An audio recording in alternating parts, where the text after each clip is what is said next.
Obrigado. Graças a Deus. Eu cumprimento os irmãos com a paz do Senhor. Quem está feliz com Jesus hoje? Então encontre uma pessoa bem bonita do seu lado e dê um sorriso para ela. Se não tiver ninguém bonito aí embaixo, é só olhar aqui para cima, tá bom? Mas é aqui para trás, ó, né? Pastor Gilmar, pastor Silas, pastor Niltinho, pastor Ezequiel Montanha, a esposa do pastor Nilton. Aqui estão as pessoas mais bonitas do estado de Santa Catarina. É uma alegria poder estar aqui nesta festa missionária. E que saudade de ver esse povo reunido. E finalmente podemos dar glória a Deus sem máscara no nosso rosto. Aquela mordaça no nosso rosto, aquela focinheira tem que ser aposentada em nome de Jesus, né? E hoje então os pentecostais estão livres para adorar, para pular, para gritar. Olha, são 2 anos no óleo. É para você sair daqui hoje pulando miúdo, porque a glória de Deus está sobre nós. Abra sua Bíblia comigo no livro do profeta Abacuque. Livro do profeta Abacuque, o capítulo é o de número 3.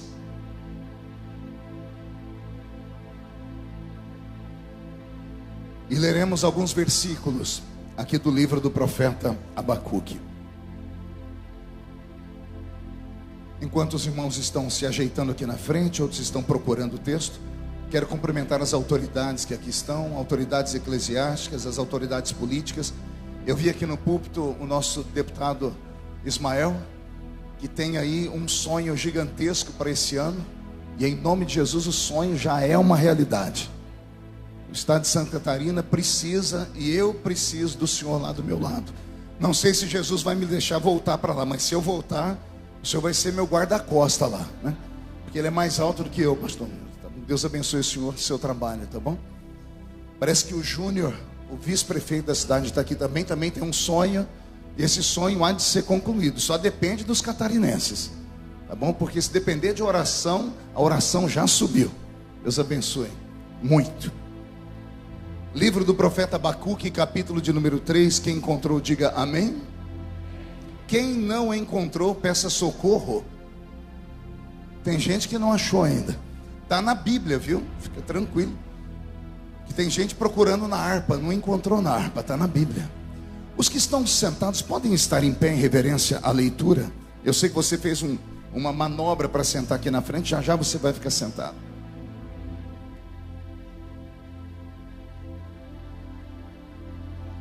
Perfeito. Parece que o diácono de Deus resolveu agir, que é a chuva. E os irmãos que estão aí fora, debaixo de chuva, parece que vocês está aberto o refeitório, né, pastor? Lá tem telão? Tem. Já vai providenciar um telão lá no refeitório. Dá para você correr ali para dentro da igreja. Se os irmãos chegarem um pouquinho mais para frente daqui a pouco, eu acho que dá até para vocês entrarem aqui dentro, tá bom? Só não chegue muito, senão você não senta, né? Porque depois para sentar vai ser uma luta. Livro do profeta Abacuque, capítulo de número 3, está escrito assim: oração do profeta Abacuque sobre Sigionote. Ouvi, Senhor, a tua palavra e temi. Aviva, ó Senhor, a tua obra no meio dos anos.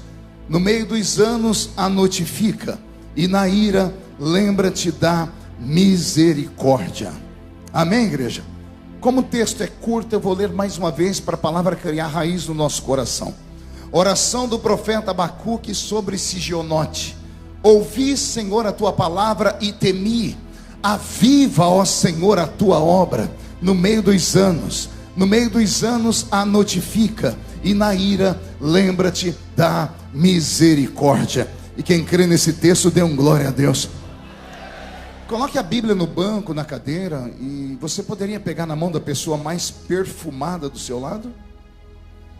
Eu tentei bonito, você não encontrou ninguém. Perfumado deve ter alguém. Isso. Aperte a mão dessa criatura com um carinho até ela falar aleluia. Pentecostal que não faz barulho, está com defeito de fabricação, não é? Vamos orar. Pai, mais uma vez nós oramos, e a minha oração não invalida a oração do pastor Ezequiel Montanha. Pelo contrário, a minha oração se soma a dele. E o nosso pedido é um só: que os céus comecem a trovejar a sua glória sobre a pequenina cidade de Camboriú, que é tão grande e tão importante para todos nós pentecostais do Brasil e do mundo. E antes que eu comece a revelar aqui os seus segredos, os seus mistérios, cerque este lugar com a sua presença. E num raio de 5 quilômetros, onde houver um demônio alojado, eu dou a esses demônios segundos para sumirem daqui, porque se não sumirem, serão queimados pelo poder da sua glória que aqui será derramada. Rasgue os céus sobre o estado de Santa Catarina, manda anjos de fogo descerem aqui, que estes anjos desçam trazendo brasas de fogo nas mãos, comecem a esparramar estas brasas entre nós, e onde houver um crente cheio do Espírito Santo, pega ele, Jesus, toma ela nas suas mãos agora, agora, meu Senhor, e mostra o caminho da verdadeira e poderosa adoração. Fala conosco, fica conosco, é o que eu te peço agora e sempre. E toda a igreja diz: os que podem, tomem o seu assento, aplaudindo a Jesus, porque Ele é bom, porque Ele é maravilhoso, porque Ele é tremendo. Graças a Deus, Deus está aqui. Querida igreja, noiva do Cordeiro, simpatizantes da nossa fé, amigos que vieram de perto ou de longe, que estão aqui em corpo presente, ou que nos assistem aí pelas mídias sociais, pelos canais oficiais dos Gideões Missionários da Última Hora.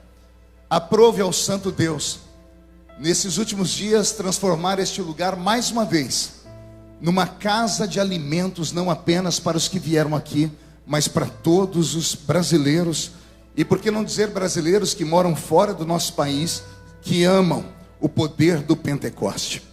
Camboriú não é só uma cidade, é um reduto guardado sob a mão de Deus. O Brasil todo, por onde eu já fui, olha que eu já preguei no Brasil em quase, um pouco mais de 4.000 municípios, pastor Nilton. E no mundo, quase 100 países. E não há um lugar onde eu tenha ido que as pessoas não falam, que foram alimentados pelas palavras que saíram aqui, desta doce e santa tribuna. Essa semana foi um alento. Essa semana voltamos a respirar ares de esperança. Desde domingo, esta casa se transformou no palco da revelação divina. O oráculo de Deus foi aqui rasgado. Profetas profetizaram, cantores cantaram, crentes entraram na presença de Deus dançando como Davi. Outros levantaram as suas mãos para cima. Aqui uma mistura de crentes raízes daquela década antiga, dos crentes Nutella dessa geração mais nova. E não importa as nossas diferenças, o que nos une aqui é muito maior do que aquilo que nos separa. E mais uma vez nós ouviremos uma palavra daquelas que arranca tatu da toca e sabiá do toco. É claro que se houver algum pentecostal que me acompanhe aqui nesta palavra, posso ouvir mais um grito de glória a Deus daquele povo lindo e maravilhoso? Maravilha. Me acompanha aqui o pastor Roberto Marinho, o pastor, não sei se foi o pastor Ezequiel, o pastor Nilton, que falou que ele me acompanha já há um bom tempo. Foi o senhor, né, pastor Ezequiel? Roberto já está comigo há 12 anos, né, Roberto? 13, não, eu proibi ele de falar esse número, tá? 12,5 é 14, né? E você entendeu o mistério, né, João? Então é 12 anos e meio ou 14. Retroceder nunca, render-se jamais. Ah, meu Deus, esse povo é tudo doido, né? E o Roberto, eu tirei ele lá dos Estados Unidos. Ele trabalhava com o pastor Benny Hinn, pastor Silas. Aí ele veio para o Brasil trabalhar com o pastor Benny Ruim, né? Que sou eu. Então me ajude aí, viu, Roberto? Minha equipe também está aqui o João. Cadê o João? O senhor conhece aquele menino lá, pastor Nilton? A mesa diretora conhece ele, pastor Montanha? O João é quem cuida aqui da igreja de Floripa. O João é um discípulo meu, tem uma empresa de mídias sociais. Eu estou aí dando cursos de teologia para todo o Brasil, e ele que cuida de tudo isso, é daqui. Não por muito tempo, eu vou sequestrar ele daqui e levar ele lá para São Paulo, tá bom, João? Deus abençoe sua vida. Queridos, vamos ao que nos interessa. Eu não sei se a mensagem dessa noite vai te agradar, se você vai gostar dela. Já tem muito tempo que eu deixei de ficar imaginando como seria a noite. Quando eu era mais menino, quando eu era um jovenzinho ainda, quando eu não tinha barba branca, porque eu frequento esse púlpito aqui, se não me falha a memória, há 22 anos. Eu acho que sou o pregador mais longevo aqui. Já me chamam de vovô dos pregadores, pastor Niltinho. Então, depois de 22 anos pregando na mesma festa, você para de ficar imaginando o que o povo quer ouvir. Você passa a se preocupar com aquilo que o povo quer ou que o povo precisa e vai ouvir. Então eu não vim aqui nessa noite ser um pregador, eu vim ser um profeta sobre a sua vida. E eu espero que essas profecias daqui, as quais eu vou liberar sobre a sua vida, encontre um espaçozinho no seu coração e na sua mente. Abrir a Bíblia Sagrada no livro do profeta Abacuque é quase que uma tortura para os crentes, porque o livro é tão pequeno que ninguém encontra. Eu estava pregando na minha igreja, lá onde eu pastorei um dia desse, e a minha sogra estava no culto, e eu falei, vamos abrir a Bíblia no livro do profeta Ageu. E eu fiquei olhando para ela. Ela começou em Gênesis, foi até o Apocalipse e deu meia volta. Ela botou a Bíblia num canto e pegou a harpa assembleiana daquelas. E eu li nos lábios dela, você é louco, não tem na Bíblia. Eu disse, tem, o livro é pequenino, só tem que ter paciência para encontrar. O livro do profeta Abacuque é pequenino assim também, a gente quase não enxerga ele. Em algumas Bíblias, cuja letra é bem pequenininha, só tem uma folha. Então olha aqui um recado para você que quer ser chamado de intelectual. Chega na escola, no meio do trabalho, diga assim, essa semana eu li um livro inteiro. E as pessoas vão ficar de queixo caído, porque brasileiro não gosta de ler. Só não diga que foi o livro do profeta Abacuque, senão vão te dar um cascudo na cabeça. Porque você lê ele em menos de 10 minutos. A Bíblia Sagrada é esse livro lindo. A palavra Bíblia vem do grego biblos, que significa biblioteca, um ajuntamento de livros. A nossa Bíblia protestante tem 66 livros. 39 livros estão no Velho Testamento. 27 livros estão no Novo Testamento. Esses livros estão separados um do outro, alguns deles quase 2000 anos. Imagine que tudo que nós temos aqui hoje na nossa mão levou 1600 anos para ser escrito. Ou seja, o primeiro escritor da Bíblia jamais imaginou sonhar em conhecer o último da Bíblia. Mas quando você começa a ler a Bíblia pelo Espírito, você começa a se sentir alegre. Parece que o escritor do Gênesis sentou para tomar um café com o escritor do Apocalipse. Embora eles estejam distantes 2000 anos quase, o que um começou, o outro terminou. Não é que o livro do Gênesis começa com um casamento entre Adão e Eva, e o livro do Apocalipse termina com um casamento entre Jesus Cristo e esta noiva linda que está me ouvindo pregar aqui nesta noite. Ou seja, há uma comunhão entre os escritores da Bíblia. Quantas e quantas vezes eu li esse livro e por ele me apaixonei. Esse livro mudou a vida de um menino que era cortador de cana de açúcar, que era apanhador de laranja, algodão, café, que nasceu em uma família extremamente pobre, pobreza abaixo da linha normal da existência, uma vida quase que indigna. Morávamos em 12 pessoas dentro de 2 cômodos. E quando eu encontrei nesse livro palavras de fé, que diziam o que eu era, coisa que ninguém nunca havia me dito, porque quando eu andava pelas ruas, os apelidos que eu tinha era trombadinha, filho de mãe solteira, menino pobre da Vila Tatu, menino que não tomava banho direito, menino macuquento e coisas assim. Mas quando eu entrei dentro de uma igrejinha pequena, mas viva, barulhenta, cheio daqueles crentes que quando deixavam Deus tomar eles, o pé deles permanecia na terra, mas a cabeça deles estava dentro da eternidade. Quantas profecias eu não ouvi daqueles velhos profetas que só tinham 2 dentes na boca, o zagueiro e o atacante. Não sabiam falar direito, erravam toda a língua portuguesa, mas quando falavam, eu não entendia aqui, mas eu sentia cada palavra aqui, e eu me agarrei a estas palavras, palavras do tipo misteriosas. Eu me lembro de um dizendo assim: eis que eu te vejo em um pássaro de aço, voando para cá e para lá. Eu nem sabia o que era um pássaro de aço, porque eu me converti com 13 para 14 anos no meio do mato. Aí um irmão traduziu para mim, é o avião. E eu fiquei com o olho espagalhado, esbugalhado, olhando para o céu. Quando passou o primeiro avião, eu dei um grito: eita, que um dia eu vou estar aí dentro. E os meninos que estavam do meu lado tiveram uma crise de riso. Eu falei: vocês estão rindo por quê? Eles disseram: olha onde você mora, na Vila Tatu, filho de uma mãe solteira, a sua mãe não sabe ler nem escrever, é uma lavadeira, e você um dia quer voar lá em cima. Eu disse: vou voar, porque a nova religião que eu tô, tem uns homens e umas mulheres lá que são profeta, e eles falaram que eu vou, e se falaram é porque eu vou e ponto final. Hoje, com 49 anos, sei que estou com cara de 60, e o corpinho de 70, Eu enjoei de avião. Para eu ir em Goiânia essa semana, o Roberto teve quase que fazer uma obra de boa cumba, porque crente não faz macumba. Para eu entrar dentro do avião, um avião pequenino, eu não entro dentro dessa lata aí de jeito nenhum, mas não tinha outro jeito, era entrar ou não ir pregar. Olha como Deus faz. Este Deus nunca mudou, e a presença dele está aqui nessa noite.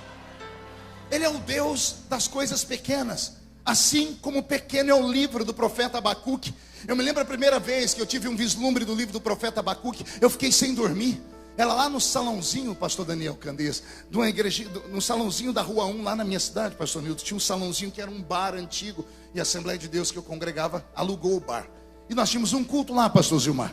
E sentávamos lá 20 crentes, quando estava cheio dava 25. E eu gostava de ir lá, porque o pregador era o irmão Ovídio Ramos. Quem me segue pelas mídias, já ouviu meus DVDs, sabem quem é o irmão Ovídio. Sempre prestei para ele um tributo. Um velhinho, um presbítero de quase 2 metros de altura. A mão dele parecia uma raquete de tênis. Uma voz de barítono. A barriga a lá assembleianos de antigamente. Porque hoje está todo mundo fit, slim, né? Era aquela barriga chamada de curva da prosperidade. Cemitério de frango. Aquela gravata dele por cima aqui, pastor Montanha, ficava escorada. Ele dizia para mim, não preciso de púlpito, porque eu já ando com um púlpito embutido. Ele colocava a Bíblia aqui em cima para pregar para nós. Coisas da vila, coisas da roça. E eu me lembro num culto de segunda-feira, ele chegou com os olhos brilhando. Ele que tinha a mão dele toda cheia de calos de trabalhar na roça.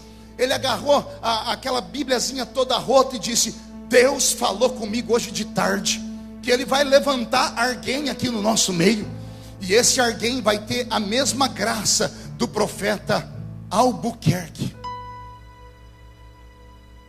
Quando ele falou Albuquerque, uma irmã perguntou, que pastor é esse? De onde que ele é? Um diz, deve ser americano, salãozinho pequeno, todo mundo escuta. O outro falou, não, deve ser com esse nome, é europeu. A irmã Ovídio riu com aquela boca dele simples, assim, não gente, vocês não estão lendo a Bíblia, o Albuquerque é o da Bíblia.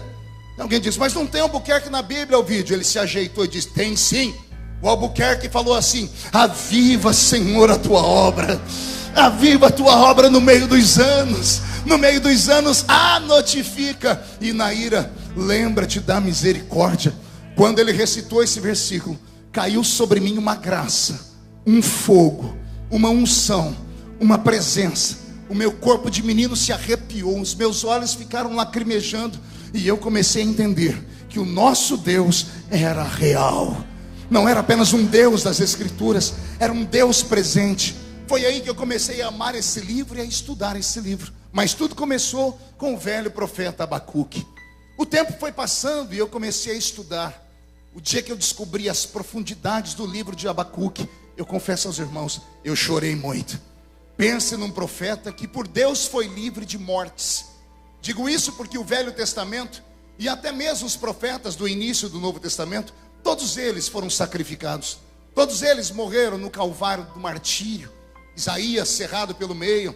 Jeremias morreu de tuberculose, trancado na masmorra de um palácio de um rei, porque foi acusado de ser falso profeta.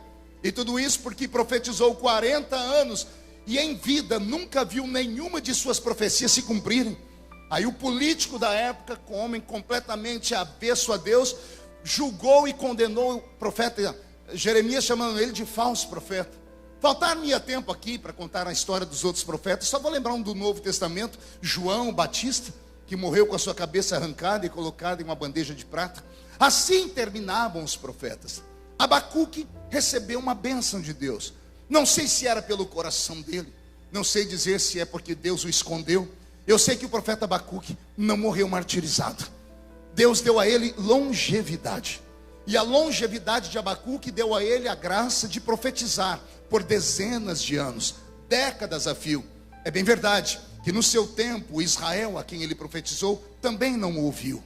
Aquele Israel do Velho Testamento, Israel, não era apenas uma nação, era o retrato de uma igreja. O Velho Testamento todo é escrito em torno da vida de uma igreja. A igreja do Velho Testamento. Eu sei que alguns teólogos que estão me assistindo agora vão dizer, não pastor, igreja é um termo grego. E a palavra grega é com a qual foi escrito o Novo Testamento. O Velho Testamento todo é escrito em hebraico, em aramaico, até algumas línguas extintas. Então não havia igreja no Velho Testamento, pois eu afirmo, havia uma igreja no Velho Testamento. Esta igreja era a nação de Israel. Ora, se a palavra igreja, que vem de um verbo grego, eclésia ou eclesia, que significa chamados para fora. Diga comigo, chamados para fora. 1, 2, 3. Isso é o que significa a palavra igreja. Eu posso afirmar categoricamente que no Velho Testamento tinha uma igreja também. Porque esta igreja vai nascer com Abrão, aquele a quem Deus trocou o nome e colocou o nome dele de Abraão. Nasceu no dia em que Deus foi à tenda dele e disse: Abraão, sai para fora, sai da sua tenda e sai para uma terra que eu ainda vou te mostrar. Se o termo no Novo Testamento é chamados para fora, e no Velho Testamento Deus usa Abraão para ser o pai da igreja, chamando ele de sai para fora, eu posso acreditar que havia sim uma igreja no Velho Testamento. E me dá dores, pastor Roberto Marinho, falar da igreja do Velho Testamento. Uma igreja que faliu, uma igreja que fracassou, uma igreja que afundou, uma igreja que naufragou. E ao naufragar, ao invés de sobreviver se atracando a pedaços de madeira, a pedaços de profecias, a pedaços de palavras de fé, simplesmente deixaram ser sugados para o fundo do mar por falta de esperança. E é por isso, e somente por isso, que quando terminamos o Velho Testamento no livro de Malaquias, Deus se tranca no céu e por 400 anos não conversa mais com a raça humana. Se você não sabia, aprenda. Temos 2 testamentos por isso. No Primeiro Testamento, no Velho Testamento, na Primeira Aliança, no Antigo Pacto, Deus tentou de tudo. Mas todos os homens com quem Deus fez um pacto, estes homens quebraram o pacto. Deus levantou Adão, Adão pecou. Deus levantou os filhos de Adão pecaram. Deus levantou Moisés para ser o maior pastor do mundo. Imagine os senhores receberem uma igreja com 3 milhões de membros, prontinha. Foi isso que Moisés recebeu. Ele recebeu uma igreja que tinha 600 mil homens de guerra. Homens de guerra eram homens que tinham exatamente 30 anos de idade. Eram homens que tinham a sua emancipação dada pelos judeus. É por isso que o ministério de Jesus Cristo começa com 30 anos. É por isso que só com 30 anos ele vai ser batizado, ou seja, ele está emancipado. 600 mil homens com 30 anos saíram do Egito. Suponhamos que cada homem tivesse uma esposa, no mínimo um filho. Um homem com 30 anos é suposto que ainda tenha o pai vivo e a mãe viva. 5 pessoas em uma família, 5 vezes 600, 3 milhões de pessoas. Moisés recebe uma igreja com 3 milhões de pessoas e ele só tem uma função. Pergunte qual? Só falo se todo mundo perguntar. Tirar esta igreja do Egito e levar esta igreja para Canaã. Tirar de onde? E levar para onde? Saudade dos velhos tempos, quando nós não tínhamos música bonita ainda, mas os nossos pais cantavam corinhos que arrebatavam a gente. Tinha um que era assim, ó: caminhando eu vou para Canaã, caminhando eu vou para Canaã, caminhando eu vou para Canaã, glória a Deus, para Canaã. O que é que os nossos pais cantavam? Eles mostravam para nós a metáfora do Velho Testamento. Eles mostravam para nós uma história que aconteceu e poderia voltar a acontecer. Quem acompanha políticos deve de algum dia ter ouvido algum político recitar de cor durante a sua fala um texto que nós usamos muito: quem não conhece o passado está fadado a repeti-lo. Quem não conhece a história está fadado a caminhar pelo mesmo caminho e errar de novo. Os nossos velhos pais, que não tinham a cultura que temos, cantavam esses corinhos para nós nos lembrarmos que a igreja do Novo Testamento nada mais é do que uma sombra daquilo que a do Velho Testamento foi. É o reflexo dela. E assim os pastores modernos têm a mesma função de Moisés: tirar o povo do Egito e levar o povo para Canaã. Só que o pastor Moisés, que recebeu esse rebanho tão grande, começou o ministério dele esquisito. Ele começou matando um homem, enterrando na areia. E a Bíblia Sagrada, na boca do nosso sumo pastor, que é Jesus, vai dizer: o bom pastor não mata, ele dá a vida pelas ovelhas. Deus levantou um pastor gigante, o diabo foi e catou ele. Deus levantou o pai da fé, Abraão. E não é que um dia Abraão contou uma mentira que quase destruiu a sua família toda? No Novo Testamento, o nosso sumo pastor vai dizer que quem mente é filho do diabo. Deus levantou Davi para ser um homem segundo o seu coração, e o homem segundo o seu coração adultera e manda matar o marido da mulher. Deus levantou Sansão para ser o libertador de Israel, e o grande libertador morreu preso no templo de Dagon, atado a correntes. Deus levantou Salomão, porque há quem diga que o homem sábio não se perde no meio do caminho, mas o homem mais sábio do mundo morreu louco, aos pés dos ídolos, das suas mais de 700 mulheres, fora as suas 300 concubinas. Ou seja, todas as pessoas que Deus levantou no Velho Testamento para liderarem esta igreja, acabaram de alguma forma se prostituindo espiritualmente com os espíritos da sua época. E por isso, quando chegamos em Malaquias, Deus dá um grito. Ele sai da terra, toma o seu trono, olha para a terra e dá um grito que nós usamos muitas vezes no púlpito dos Gideões em forma de tema. E agora, a quem enviarei? E quem há de ir por nós? E aí todo mundo grita. Isaías falou: eis-me aqui. Não era Isaías. Isaías estava vendo o céu, e ele só repetia o que ele ouvia. Deus disse: eu fui, não me aceitaram. E agora, a quem enviarei? Aí do lado de Deus Pai está o Filho, e é o Filho que grita: eis-me aqui, envia-me a mim para aquele lugar. É isso que é o Velho Testamento. Ora, o que me deixa mais assustado é que o pastor Moisés conseguiu sair do Egito, mas não deu conta de chegar em Canaã. E não foi só ele. Quem não deu conta de chegar em Canaã foi a sua igreja, que saíram com 3 milhões de almas, e só 2 entraram lá dentro daquele lugar: Josué e Calebe. Todas as demais foram mortas pelo próprio Deus naquele deserto. Tudo por causa de um pecado. Não foram 2 nem 10, foi só por causa de um pecado. Pergunte qual? Pecado pior do que adultério, pecado pior do que assassinato. Porque para todos os pecados há uma desculpa. O que adultera dizendo assim: foi incompatibilidade de gênero, eu fui traído, então dei o troco. Há uma desculpa. O que mata diz assim: eu matei em legítima defesa. Há uma desculpa. O que rouba diz: eu roubei para dar comida para o meu filho. Há uma desculpa. Mas Israel comete um pecado que não tem desculpa. Quer perguntar qual pecado? Pergunte qual. O pecado da ingratidão. Não existe um pecado pior do que esse, porque o ingrato não tem desculpa. Você pega ele na sarjeta, coloca dentro da sua casa, você tira da boca dos filhos e dá para ele. Você tira do seu próprio corpo e dá para ele. Você dá dignidade à pessoa, você dá para ela uma nova história de vida. E aí quando a pessoa está bem, você vira as costas e ela crava um punhal nas suas costas. Esse é o pecado de ingratidão. Esse é o pecado de Israel. Pastor, não vejo Israel cometendo esse pecado. Sua mente não deve estar boa, vou rememorar ela. Imagine você atravessando o Mar Vermelho agora, no meio daquele povo. 2 paredes de água, não tem barro no chão, porque o seu Deus cuida dos mínimos detalhes. Ele não quer que você arraste para Canaã nem a terra. Passaram a pés enxutos. Quando você chega do outro lado, Deus diz: não caminhe, olhe para trás. Você olha para trás e pergunta por quê? E Deus diz: contempla o seu inimigo pela última vez, porque depois de hoje Faraó não te perseguirá mais. O milagre foi tão grande, porque pela primeira vez na história o Mar Vermelho ficou vermelho de verdade. Porque quando as águas se fecharam, as entranhas dos soldados e dos cavalos foram abertas pela pressão da água. As vísceras e os milhares de litros de sangue banharam o Mar Vermelho, que ficou vermelho de fato pela primeira vez. Quando se vê um milagre de verdade como esse, a gente não pula e não grita, viu? Não, pastor, na minha igreja, quando alguém conta que Jesus curou de dor de dente, nós vamos até a madrugada em vigília. É porque a nossa geração é fraca e não conhece milagre de verdade. A gente vê algumas coisas que são sombras de um milagre.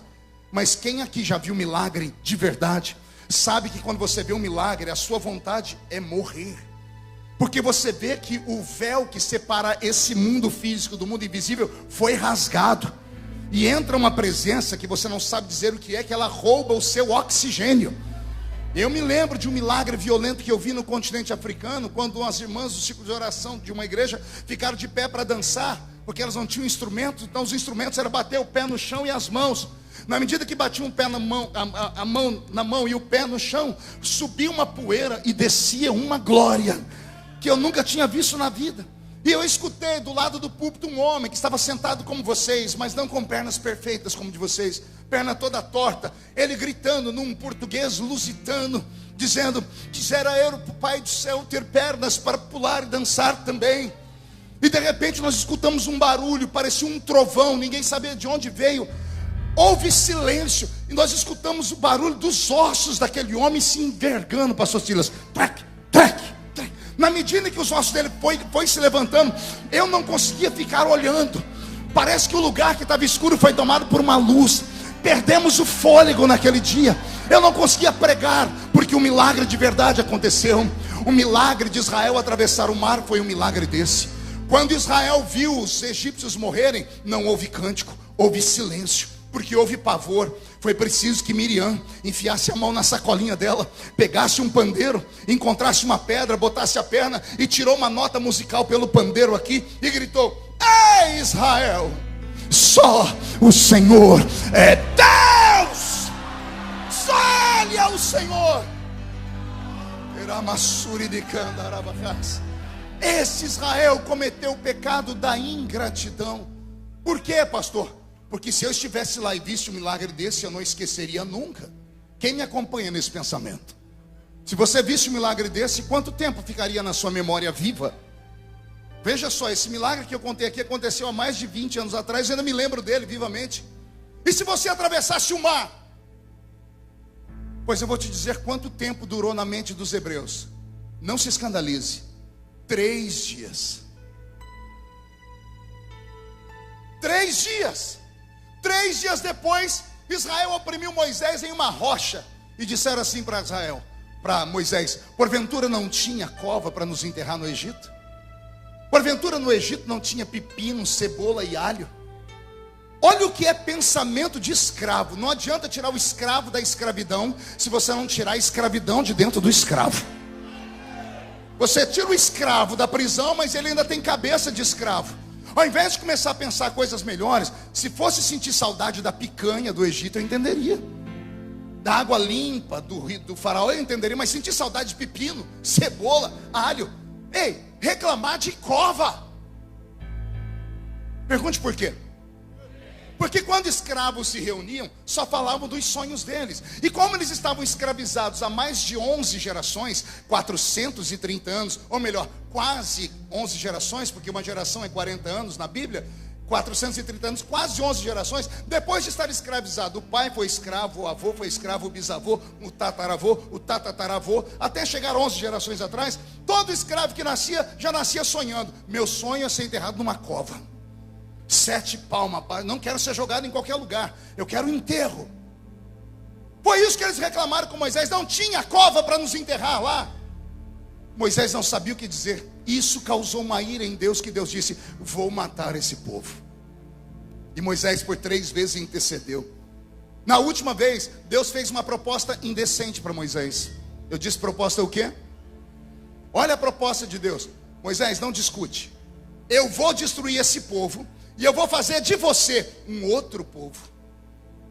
Um dia eu estava na minha igreja lutando com os problemas lá, porque pastor sofre. Me deu uma ira, que eu dobrei meu joelho e falei: Senhor, faz a proposta de Moisés para mim, se o Senhor tiver coragem. Falei: faz, vamos ver se o Senhor tem coragem. Porque se Deus falasse para mim: eu vou destruir essa igreja, eu vou te dar outra igreja, eu tinha aceitado. Moisés era mais crente do que eu. A palavra veio do céu, veio para a cabeça. Antes de descer para o coração do velho, ele caiu de joelhos.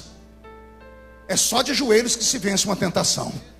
Ele rasgou a roupa e disse: se for para o Senhor matar esse povo, primeiro risca o meu nome do seu livro. Aí Deus disse para ele: você é o único que presta. Levanta, diga ao povo que marche. Israel ficou feliz, Moisés ficou feliz. E antes que continuasse a marcha, Deus chama Moisés e disse: Moisés, eu disse que não mato, mas eu vou punir esse povo.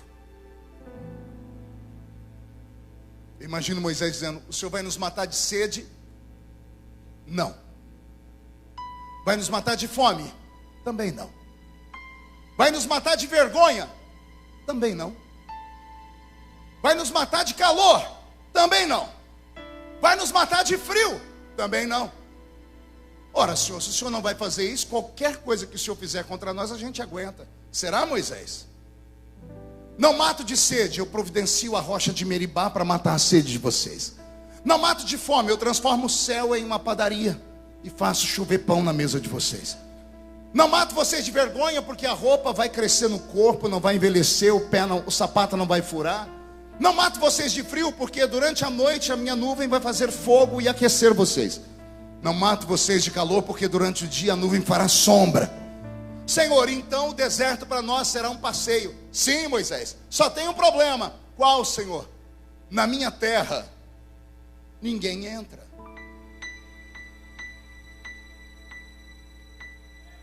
Eu vou falar de novo. Você vai ser próspero lá na sua igreja. Você não vai morrer de vergonha. O Senhor não vai expor os seus pecados. Você vai ter uma vida próspera. Tudo vai dar certo. Só tem um problema. Em Canaã, você não entra. Isso aqui é uma pregação na contramão da avenida desse tempo moderno.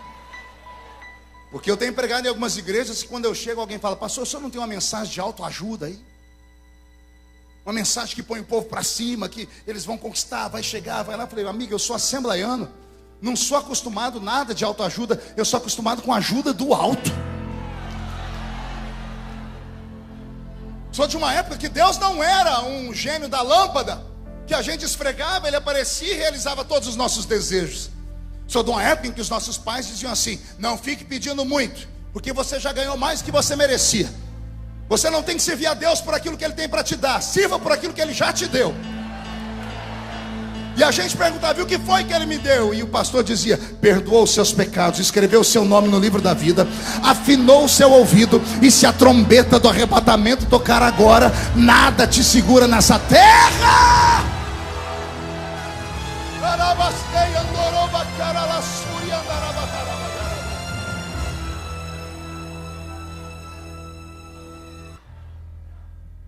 A igreja do Velho Testamento fracassou. O Senhor arrancou o seu espírito da terra por um tempo. Ele olhou para aquele povo e disse: vocês não merecem a minha presença e a minha glória. E é esta igreja do Velho Testamento que Abacuque por um tempo pastoreou. Ao pastorear esta igreja e sobreviver até o auge dos seus 70 anos, e o que eu vou falar agora, eu aprendi com um rabino lá em Israel, em uma temporada que eu fiquei lá. Há em Israel uma tradição que diz que os profetas que sobreviviam a todo o império, aos impérios, às lutas políticas, e fosse fiel ao Senhor, no final dos seus tempos, Deus dava a eles um presente. Pergunte o quê?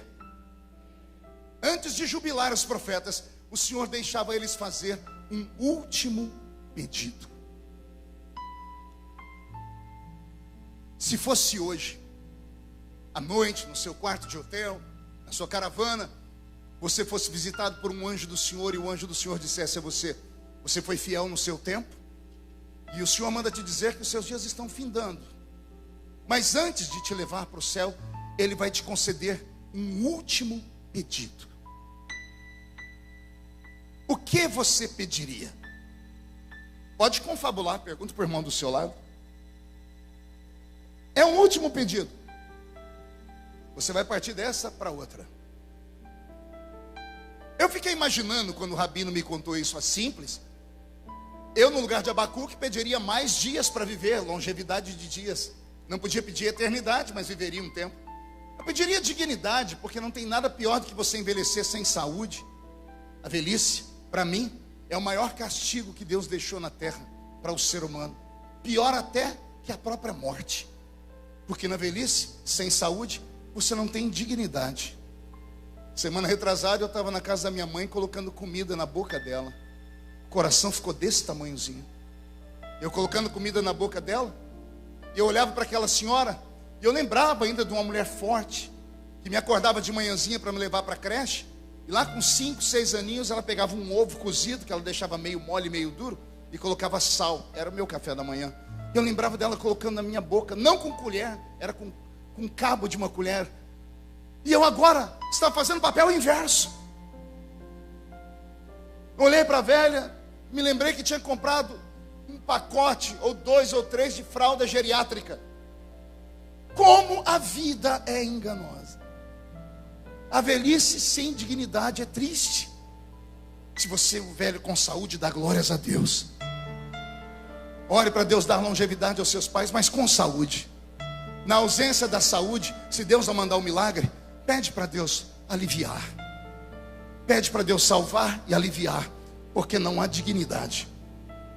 Abacuque está velho, poderia ter pedido longevidade, mas não pediu. Poderia ter pedido uma casa para os filhos, deixar uma herança, porque profeta e sacerdote não tinha riquezas, mas não pediu. Podia ter pedido qualquer coisa, mas não pediu, porque era um homem santo. Antes de fazer o pedido, o rabino me disse que Abacuque dobrou o joelho e usou pela última vez uma luneta telescópica, invisível e espiritual, que todos os profetas usaram. Sabe o que é uma luneta, né? Já viu filmes de piratas? Pirata coloca aqui aquele negócio que estica, regula e enxerga lá na frente. Os profetas tinham uma luneta dessa. Só que a deles não fazia eles enxergar 1 metro, eles enxergavam o futuro. Abacuque usou a luneta e enxergou Jesus antes de nascer, 700 anos antes. Pense num foco de uma lente. 700 anos no futuro, ele gritou assim: eis que uma virgem conceberá e dará à luz a um filho. Estou olhando aqui, colocaram, calma aí, estou vendo o nome dele. Colocaram o nome dele de Emanuel, que significa Deus conosco. Ele disse: só um minutinho, eu estou vendo, vixe, eu estou vendo ele crescer, estou vendo ele morrer. E ele morrendo, ele está assim. Não havia nele beleza nenhuma para que nós o desejássemos. Era um homem experimentado em trabalho e dores. Só que ele esticou mais um pouquinho e ele viu o Messias ressuscitar. E ele diz: e chegará um tempo em que ele reinará sobre essa terra. Profetas enxergavam o futuro através dessa lunetinha. É claro que isso é só uma metáfora. Abacuque, que enxergava o futuro, pegou a luneta e colocou nos olhos. E ele regulou para um futuro. Eu não duvido que ele tenha conseguido enxergar os nossos dias. Ele viu a história do seu povo se desenrolar ao tempo da história. Quando ele olhou, ele viu a diáspora dos judeus, eles ficando sem terra e correndo o mundo inteiro como errantes. Ele assistiu Jerusalém ser destruída 27 vezes, pastor Sila, por causa de guerra. Ele viu o templo de Salomão ser queimado, porque havia muito ouro, prata. Por isso que eles queimaram Jerusalém. Salomão enfeitou Jerusalém com ouro. Havia uma estrada de uma das portas proféticas, que era a entrada do rei, que ela ia direto para o santuário, para o templo de Salomão. Era pavimentada em ouro. Quando entraram os governantes mundanos lá, queimaram a cidade para derreter o ouro e arrancaram o ouro dali. Milhares de anos mais tarde, aquela porta se abre e um descendente de Davi vai entrar. E ele vai entrar em cima de um jumentinho. Alguém se lembrou da profecia que o rei ia entrar, não tinha ouro, então o povo tirou a roupa e colocou. Tiraram os galhos das árvores e colocaram, porque o rei tem que ser recebido com o sacrifício do seu povo. Aleluia. Ele assistiu em loco Israel se perder. Ele viu seus filhos se desviarem. Onde a música, Bento? Ele viu seus netos se tornarem ateus. Ele enxergou Nietzsche, um filósofo judeu, que decretou a morte de Deus no seu tempo. Ele enxergou outros judeus que ganharam um prêmio Nobel porque fizeram coisas boas para nós, mas esqueceram que Deus era de verdade. Ele viu os cânticos da Bíblia serem apagados. Ele viu a falência dos salmos. Ele viu as histórias serem deixadas de contar. Ele enxergou os nossos dias e nos viu aqui. Pastor, mas o que temos nós a ver com eles? Nós somos a extensão de Israel. Nós somos o novo Israel. Não entendeu? Vou falar de novo. Eu não estou pregando aqui para brasileiros hoje. Eu estou pregando aqui para um novo Israel. É João quem disse: ele veio para os judeus, mas eles não aceitaram. Mas a todos quanto receberam, deu-lhes o poder de serem feitos filhos do Deus vivo. Abacuque enxergou os nossos dias e ele viu tudo se perder com o tempo. E me perdoe, porque nesse momento eu vou ficar um pouquinho saudosista. Mas eu acho que como velho de barba branca eu tenho todo o direito. Fui entrando aqui hoje, chegando aqui em Itajaí. Falei com os meninos que estavam comigo no carro. Que saudades. Saudades quando eu vinha para cá em 1988, dentro de um ônibus. O ônibus nem ar-condicionado tinha. Atravessar São Paulo para chegar aqui. Mas a gente não estava preocupado com conforto. A gente vinha orando, cantando. Quando alguém via a placa de Santa Catarina, começava dentro do ônibus um movimento. Quando a gente via a placa Camboriú, o fogo descia. Nesse mesmo lugar aqui, não tinha esse pavimento. Aqui tinha uma cozinha. A gente fazia uma fila imensa para comer aqui aquela comida abençoada. Aquele arroz vaticano em papa. A gente não vinha por causa da comida, não aquela. A gente entrava no banheiro e até para fazer as necessidades a gente tinha que se cobrir, porque tinha uns profetas que entravam dentro do banheiro. Eu vi, ninguém me mandou, eu vi um irmão sentado lá e um outro com a mão aqui em cima, profetizando. Eu vi, ninguém me falou, eu sou testemunha, não mentiria num lugar santo como esse. Eu vi aquele ginásio antes de ser estendido e o púlpito era do lado oposto. Quando numa manhã missionária levantou 2 profetas ao mesmo tempo, um no início e o outro no fim, e o ginásio quietou, e os 2 profetas profetizavam a mesma coisa. Não tinha microfone, então Deus deu aos 2 a mesma palavra. Eles paravam, oravam em línguas juntos e soltavam a profecia. Saudade daquela manhã missionária. Que Deus tomou o pastor Gregório Charzuk, chamou uma oferta e eu não tinha 1 centavo para dar. Foi me dando uma tristeza, porque nem comida eu tinha. Eu vim porque os irmãos me ajudaram a chegar aqui. E de repente ele gritou: agora eu quero a maior de todas as ofertas, eu quero a vida. Quem quer ser entregue na mão do Senhor? Eu falei: isso eu tenho. E eu saí correndo. Correram junto, me derrubaram, eu derrubei os outros. Pisaram em cima de mim, eu pisei em cima dos outros. Eu me joguei na frente do altar. Eu acho que foi para mim, eu não estava olhando. Eu ouvi a voz do pastor Gregório dizendo: Deus está recebendo esse menino aqui, ó. Saudades. Saudades de um tempo em que esse púlpito não era um ringue de boxe, onde pessoas se utilizavam dele para bater nos outros e desaforar. Saudades de um tempo em que tudo que ouvimos aqui dava um norte para as crianças, para os adolescentes, através da Rádio Marumbi. Que eu saía da minha casa para ir na única irmã da minha cidade que tinha um rádio movido a válvula, colocava a Rádio Marumbi e a gente ficava ouvindo. As nossas referências não eram Neymar, não era o Ronaldinho Gaúcho, não era o Ronaldo Fenômeno, não era o Cristiano Ronaldo, não era a Bruna Marquezine. Nossa referência era esse púlpito.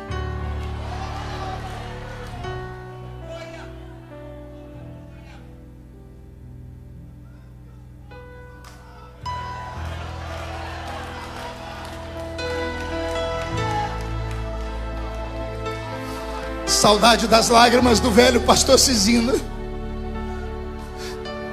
que plantou dentro de nós a paixão pela África, a paixão pelo Amazonas, a paixão pelos esses países do mundo.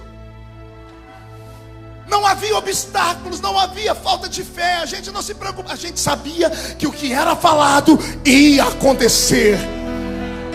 Essa tarde eu falei: Senhor, renova os nossos dias como dantes. Que caia sobre todos os gideonitas nessa noite uma nova história. Que esses 2 anos de pandemia tenha sido um puxão de orelha em todos nós. Que Deus tenha tratado com os itinerantes, os cantores desta pandemia. Que Deus tenha tratado com aqueles que simplesmente ignoravam esse congresso. Fez falta, o congresso está voltando na força de uma glória, de uma unção, de uma graça. Eu quero profetizar que quando esta festa terminar, a sua vida não será mais a mesma, os seus sonhos serão renovados. Jesus vai batizar com o Espírito Santo novamente. Se alguém acredita nisso agora, grita, mas grita com vontade.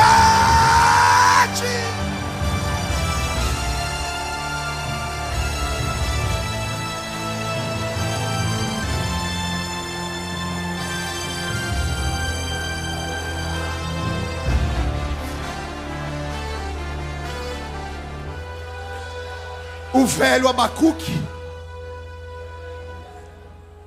depois que viu tudo acabar,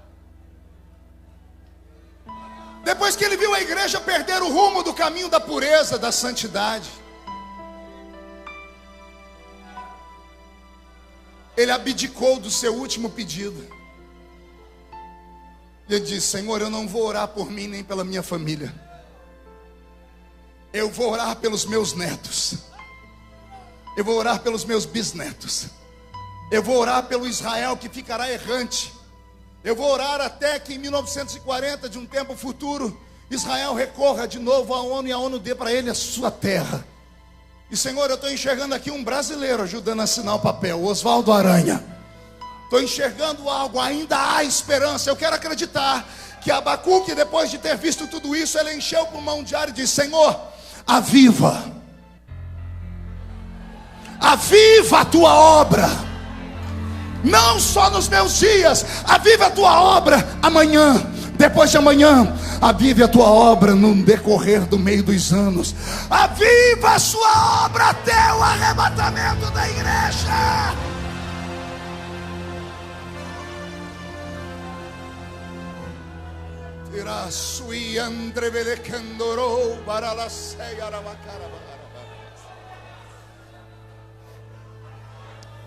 Beto, mude a música. Esta pandemia trouxe muitas lições. Essa pandemia brancou o mundo. Fiquei 2 anos dentro de casa. E eu agradeço a Deus por ter ficado. Teve um dia, me deu um faniquito, uma angústia. Peguei o carro e saí andando sem rumo na minha cidade. Passei por uma rua e vi a velha igrejinha onde eu aceitei Jesus. Parei o carro, sentei no meio fio e fiquei olhando para dentro das grades da igreja. Como a mente da gente é prodigiosa. A minha mente começou a desenhar imagens da minha infância. Eu garotinho chegando naquela igreja, fui lembrando de escola dominical, fui lembrando de tudo. Foi uma viagem no tempo, Abner. Foi uma coisa bonita. Só que de repente, parece que eu escutei o culto. A igreja estava fechada, mas eu escutei o culto. Eu escutei os irmãos orando. Eu lembrei de pelo menos umas 3 línguas estranhas.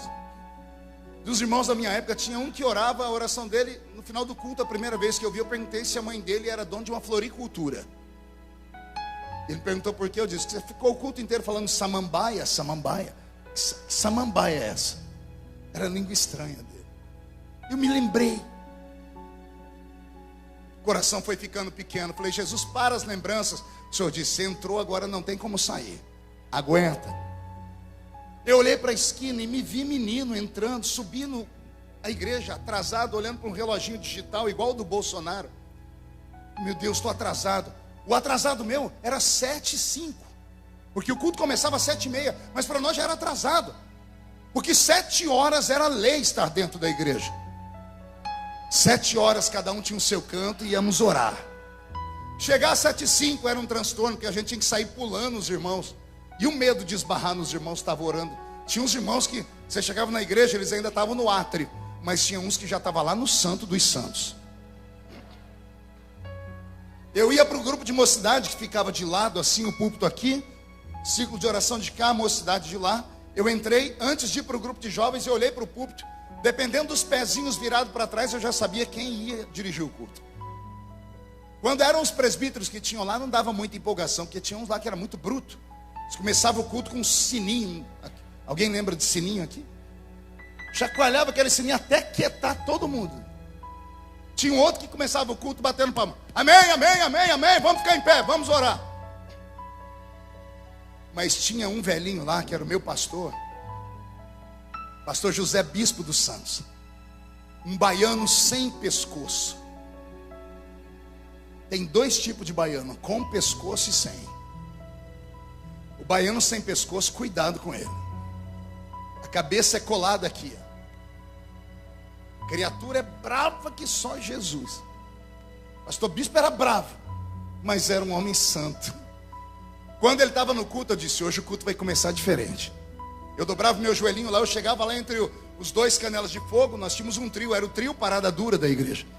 Quando a gente chegava antes do culto começar, os irmãos iam chegando na esquina e diziam assim: está tendo visitante na igreja. Chegou uma caravana, olha o barulho. Chegava lá, era o Pedro, Tiago e João. A gente gritava, a gente concorria para ver quem gritava mais alto. Como as cadeiras não existiam, eram só banco de madeira, os bancos sofriam na mão da gente. Eu espancava aqueles bancos, dava tapa, dava soco, batia a cabeça no encosto. Chegava atrasado, ia lá no meio dos dois, olhava o banco estava tudo molhado. Às vezes de lágrima, às vezes de cuspe. Mas não tinha problema, era só chegar, fazer assim com a mão e orar. E a oração ia crescendo. Quando dava 7h29, o coração quase saía pela boca. Eu só dava uma olhadinha assim por trás. Eu vi o pastor descruzando o pezinho. Ele ia para o púlpito. Eu falei: vai ser agora. Ele pegava o microfone, ajeitava a altura dele, e ele começava a cantar assim: em fervente oração, tens o meu coração na presença de Deus derramar. Canta! Mas só podes fluir o que estás a pedir quando tudo deixares voltar.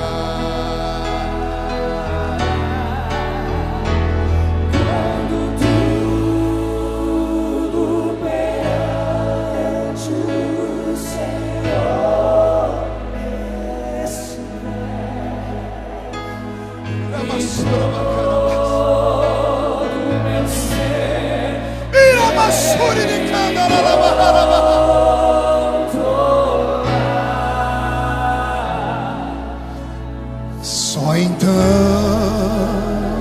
hás de ver que o Senhor tem poder quando tudo deixares voltar.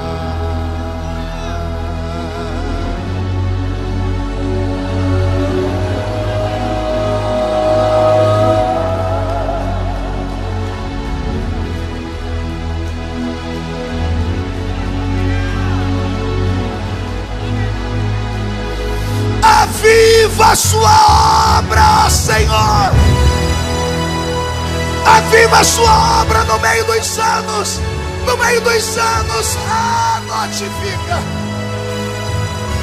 E na ira, lembra-te da misericórdia. Você consegue levantar a mão direita para o céu? Consegue colocar no ombro de alguém do seu lado?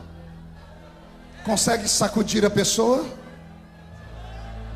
Faz isso aí fora, faz isso aí dentro da igreja, faz isso aqui em cima. Sacode a pessoa, diga para ela: Deus te trouxe aqui. E diga de bem alto: Deus te trouxe aqui para isso. Sacode, sacode, sacode. Para isso. Deus te trouxe aqui para sacudir as suas memórias, para sacudir o seu ministério, para sacudir a sua igreja, a sua caravana, para sacudir a sua existência. Deus te trouxe aqui para sacudir você, Gideonita.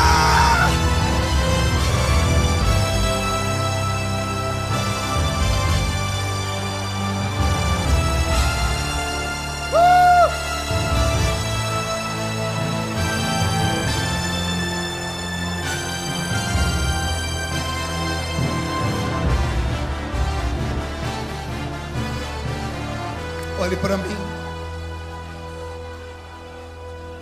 Aguenta, coração.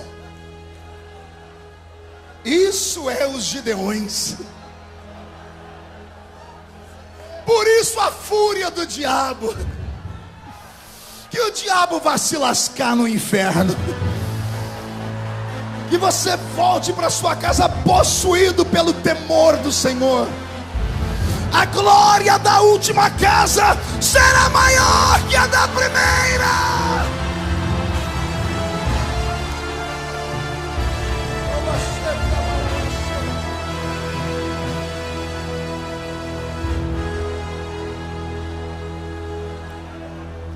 Abacuque. Sente só mais um pouquinho.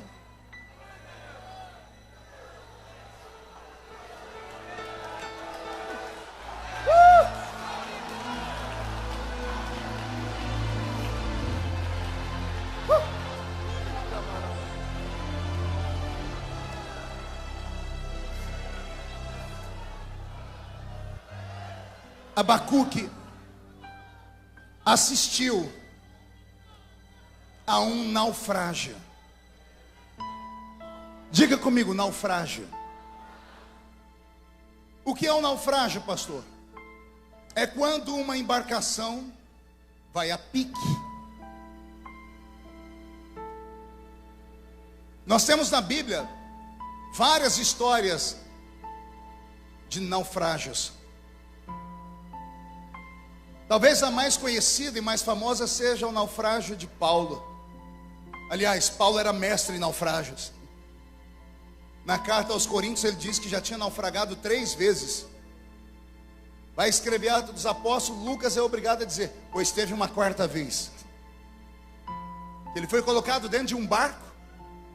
Era um barco mercantil, porque o barco era cheio de trigo. Vai vendo, vai anotando aí. Era uma embarcação cheia de trigo. E tinha alguém cuidando da embarcação. E esse alguém que cuidava da embarcação só podia ouvir 2 pessoas, o capitão e o mestre. Mas tinha Paulo dentro da embarcação. E Paulo é profeta. E o profeta falou para eles: não sigam viagem, porque vai haver perda de matéria e de vidas.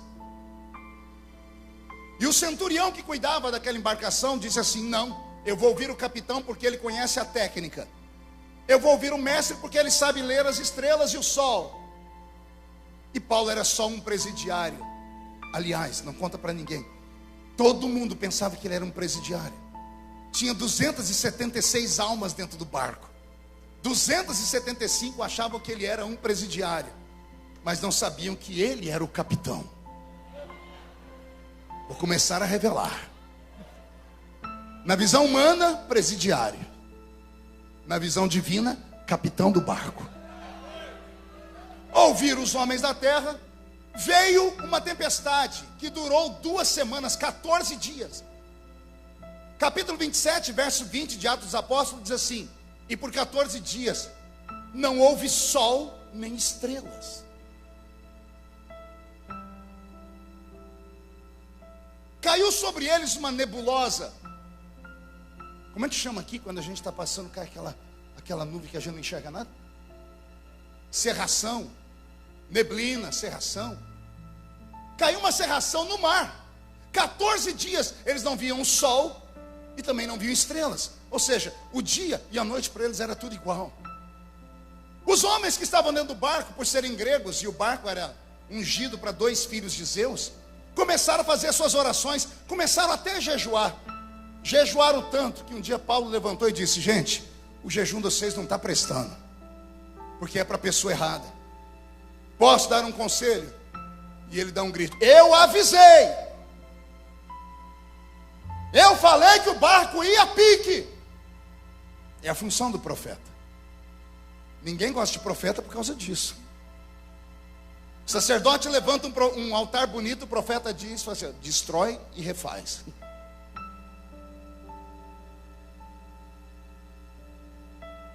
Eu avisei, ninguém quis me ouvir. Mas há uma esperança, senhores. Na noite passada, um anjo de Deus me visitou. E ele me disse: Paulo, importa que você chegue ao seu destino final. Então por isso não há em Paulo nenhum tipo de dúvida, nem vergonha, nem medo. Paulo não reclama por ele. Quando ele anuncia lá, olha, vai haver perda de vidas, ele não está se incluindo. Pergunte por quê? Porque ele tinha promessas. Alguns entenderam. Quem tem promessa está imortalizado. O Deus que livrou ele 3 vezes, ia livrar ele de uma 4ª, uma 5ª, uma 20ª. Enquanto ele não chegasse ao destino final, enquanto ele não testificasse às autoridades de Roma, a morte estava proibida de tocar nele. Por que é que você acha que o Covid não te levou, mesmo você sendo entubado? Vou falar de novo. Por que é que você acha que você não foi embora, mesmo saindo todo mundo machucado daquele acidente e você ileso? Vou falar de novo. Por que é que você acha que você não morreu daquela enfermidade, daquelas... Por que que nada aconteceu? Sorte, sorte o escambau. Não era sorte, era promessa. Promessa sobre a sua vida. O plano estava traçado. Eu vou encher o pulmão para falar isso e você pegar. Há um plano sobre a sua vida e ela já está traçado.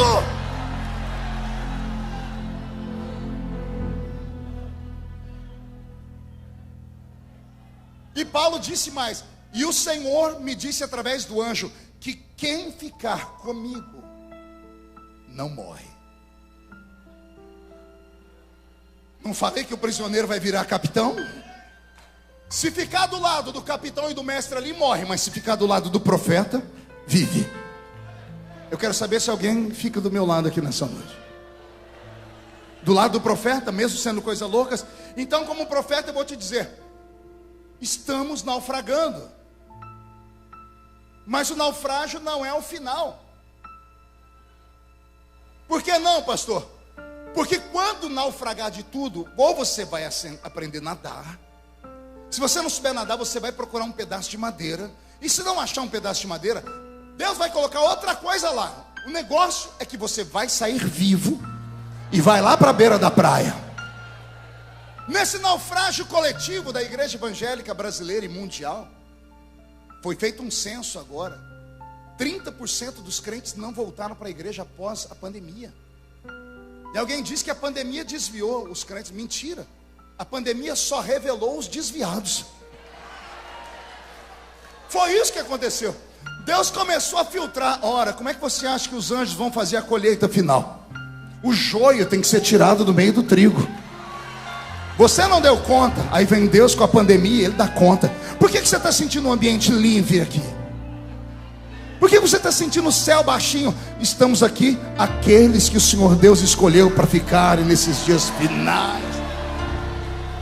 Então, diga para o seu irmão: estamos naufragando, mas tenha bom ânimo. Olhe para mim, por favor. Em nome de Jesus, eu vou ajoelhar para pedir. Em nome de Jesus, não faz igual o Leonardo DiCaprio no filme do Titanic. Faz não. Faz não. E pastor, aqui é a Assembleia de Deus, ninguém viu o Titanic. Quem assistiu o Titanic? O povo todo viu. Ainda mais porque contaram que no final cantaram um hino da harpa lá, né? Como é que é o hino mesmo que cantaram lá? Mais perto.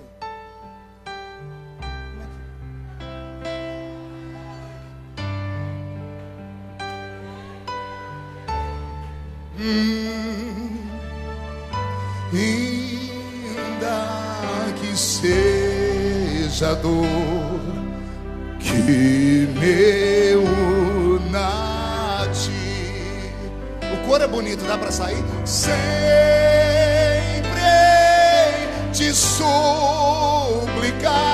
Por quê? Mais perto quero estar.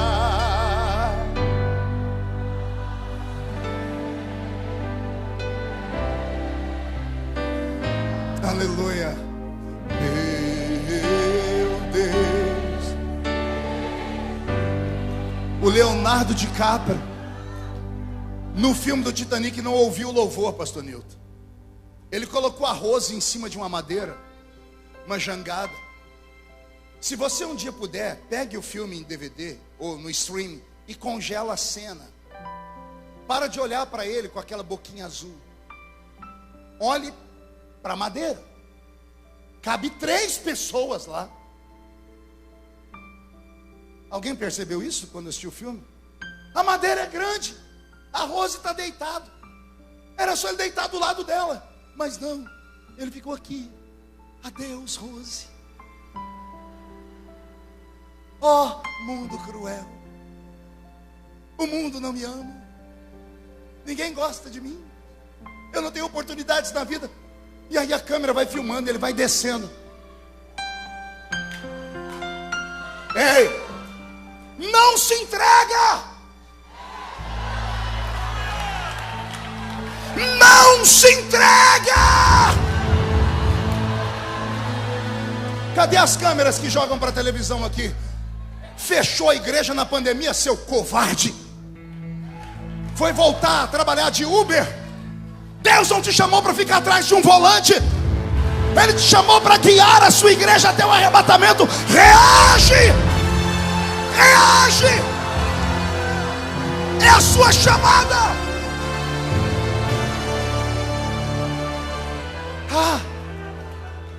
A convenção não me ajudou. Não me deram dinheiro para cuidar. Vai arrumar um tanque de roupa bem cheio para lavar. Você foi ungido pela terra ou foi ungido pelo céu? Se você foi ungido pelo céu, vem uma, duas, 100 pandemias. Vem a doença que vier, vem a praga que vier, vem a guerra da Rússia. 1000 cai do seu lado, 10.000 cai à sua direita. Você não pode ser atingido, não pode, não pode.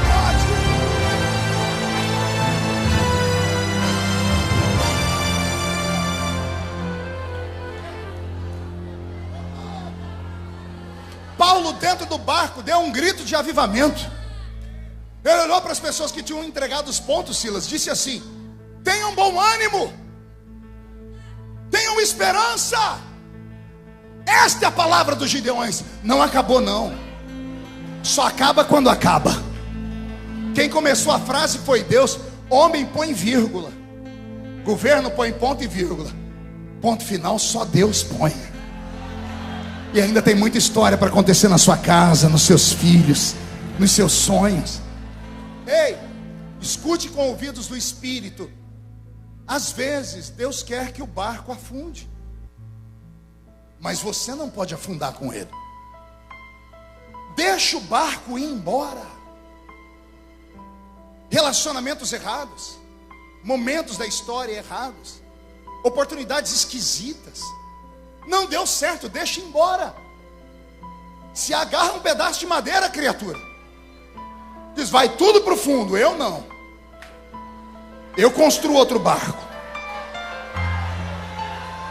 Vai para a beira da praia. E chegando na praia temos um problema. Pergunte qual? Jesus fala ou não fala? Toda pessoa que sobrevive a um naufrágio, ela termina o naufrágio molhada demais.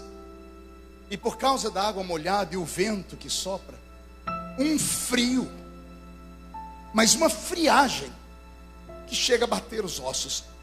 Esta friagem tem nome, chama-se hipotermia. Diga comigo: hipotermia.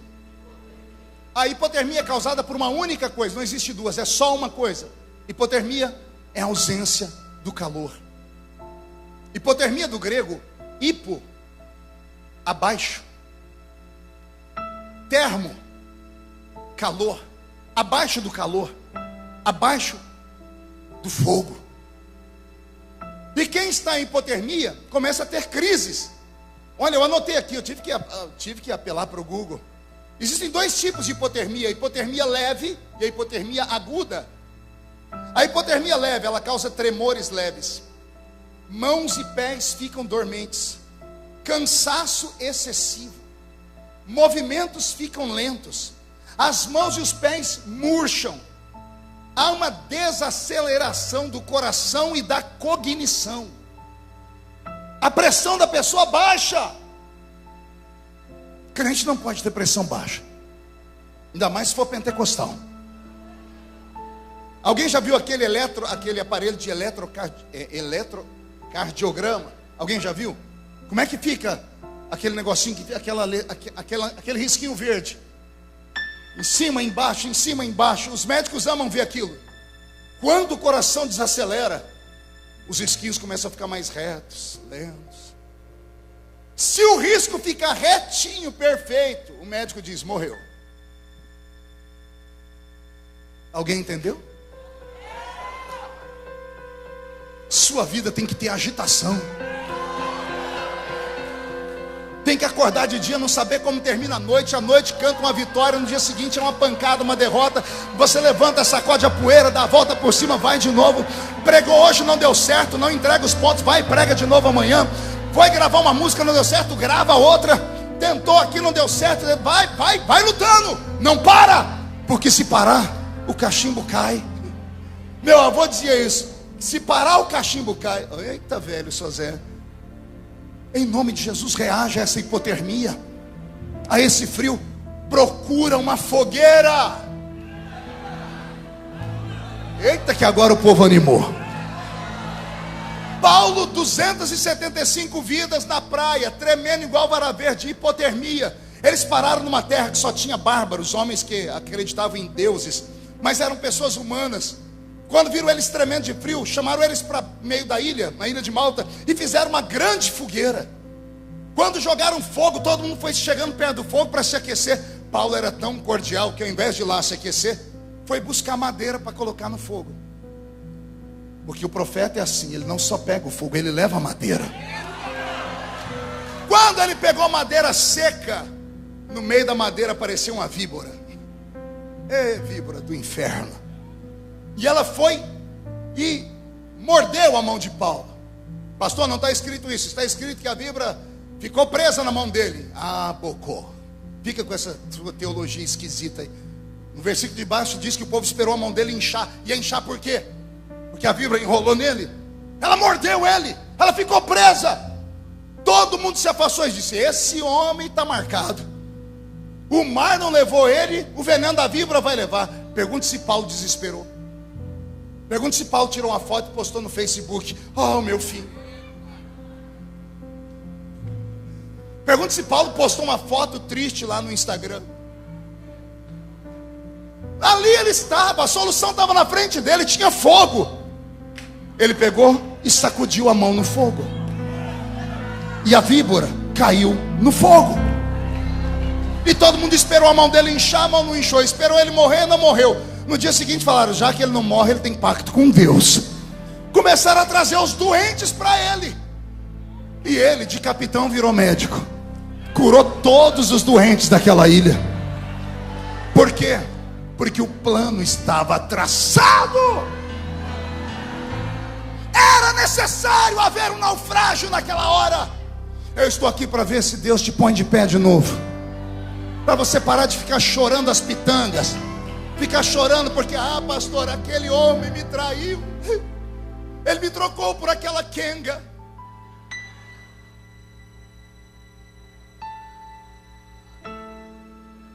Vamos enxergar de outro ângulo. E se ao invés dele ter te trocado, Deus tenha cegado ele para te dar um livramento? Vamos enxergar por outro lado. Nós somos crentes.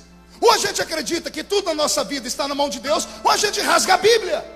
Eu não posso acreditar que o diabo pode ir enfiando o dedo na minha vida de qualquer maneira. Se ele negociou com Deus para tocar em mim e me ferir, Deus tem um propósito. Deus vai me dar em dobro tudo que o diabo levar embora agora. É assim, ponto final. Ei, eu sou um sobrevivente, vocês sabem disso. Tudo comigo vai para o Jornal Nacional. Tem irmão que quando vê faz até o sinal da cruz. Os pregadores aqui do Gideões colocaram um apelido em mim, me chamam de Highlander. Só os mais novos conhecem. Uma série da Netflix, tem um homem lá que ninguém mata ele. Ele toma tiro, facada, só não pode arrancar a cabeça dele. Ele até fica parecendo que está morto, daqui a pouco ele volta à vida. Feliciano Highlander. Já tentaram fazer missa de sétimo dia, não deram conta. Chegaram lá, ó, o caixão vazio, um bilhete: ressuscitei, dá licença que eu estou chegando. Por quê? Porque o plano está traçado. Eu já nem sei que nome eu dou a essa mensagem. Se aviva, Senhor, se plano está traçado, ou se vai naufragar e vai sair. Eu só sei que uma dessas palavras Deus está usando como um anzol. Deus está fisgando você. Eu não sei como você entrou aqui em Camboriú, eu sei como você vai sair. Você vai sair cuspindo fogo. Quando chegar na rua da sua casa, Zé Pilindra, Zé Pilantra, Chucaveira, Tranca-Rua, Preto Velho, Nega Velha vão sair da sua frente. E você vai dizer: sai, porque eu estou chegando. Eu estou chegando. Só quem acredita nessas loucuras, fique de pé, por favor. Fique de pé.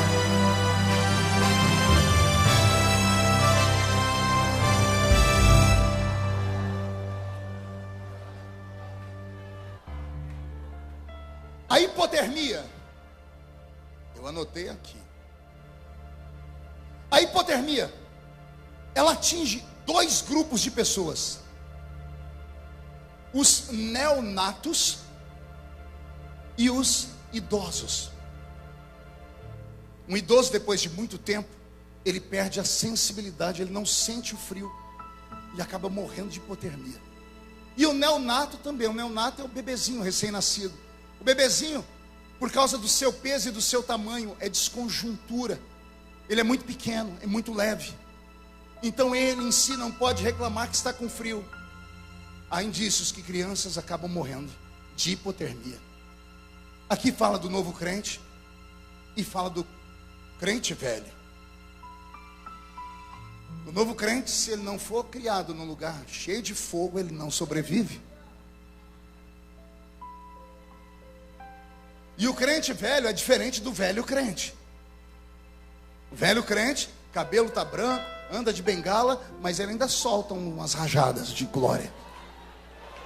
O problema é quando o crente envelhece. Às vezes o crente envelhece com 18 anos. Nasceu numa igreja viva, Assembleia de Deus, aí foi para a comunidade, não sei qual, e lá entrou no movimento chamado neopentecostal. Aí ele gosta do fogo, mas um fogo mais light. Ele até fala glória a Deus, mas é um glória a Deus assim, glórias a Deus.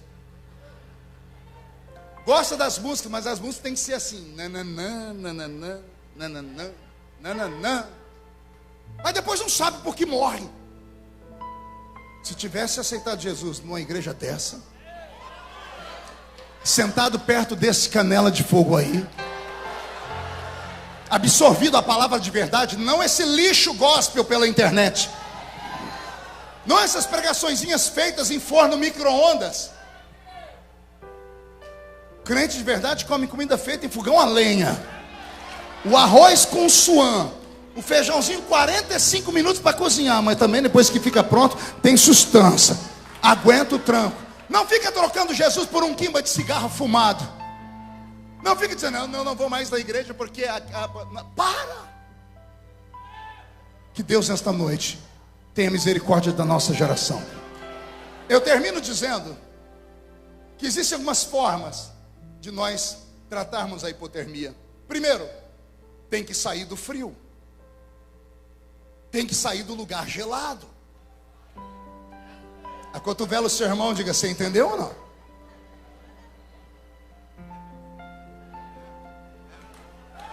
Eu quero avivamento. Que avivamento, mas fica lá naquele lugar. Que quando o pregador está pregando, ele para, você escuta só 2 barulhos. Primeiro o pulmão dele, e depois os mosquitos que estão voando na igreja. Avivamento não é uma questão louca de mente desequilibrada, de pessoas que têm reações psicossomáticas no seu cérebro, não. Avivamento ainda é uma questão de sobrevivência. Eu não grito porque eu quero, eu grito porque algo se move dentro de mim. Nossos gritos trazem o céu para a terra. Nós cremos no povo da Bíblia que inventou a frase, dá para ganhar no grito sim. Que diga Jericó, Jericó não caiu por causa de uma bomba atômica, caiu porque os crentes danaram a gritar. Grita que a muralha afunda, reage. Segundo, saiu do frio, tira a roupa molhada e põe uma roupa nova, se reveste. Ficai em Jerusalém até que do alto sejais revestidos. Se reveste do Espírito Santo. Pastor, o Espírito Santo não gosta de mim, ele não vem onde eu estou. Nem eu gosto de você. Eu estou te olhando aqui já tem quase 1 hora. Você não para de me olhar com essa cara feia. Achou que eu tinha esquecido? Essa cara feia parecendo que foi batizado num pote de vinagre. Veio para o congresso dos Gideões e está me olhando com esse olho seco, parecendo olho de sapo que morreu no dia de enchente. Aguenta tudo. Está no congresso pentecostal maior do mundo e não abre a boca nem para respirar. Fica com essa boca travada, essa boca de aço, essa língua de ferro, esse queixo de concreto. Se reveste. Terceiro, quer acabar com a hipotermia, com o frio? Se aproxima da fogueira. Tem uma brasa do seu lado aí?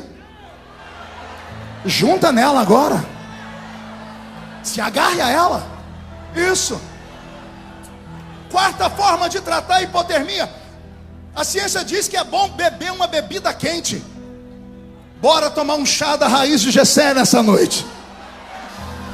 A presença do Senhor Jesus está entre nós. Quinto, a ciência diz: cobre a pessoa com um cobertor especial, de preferência uma manta térmica.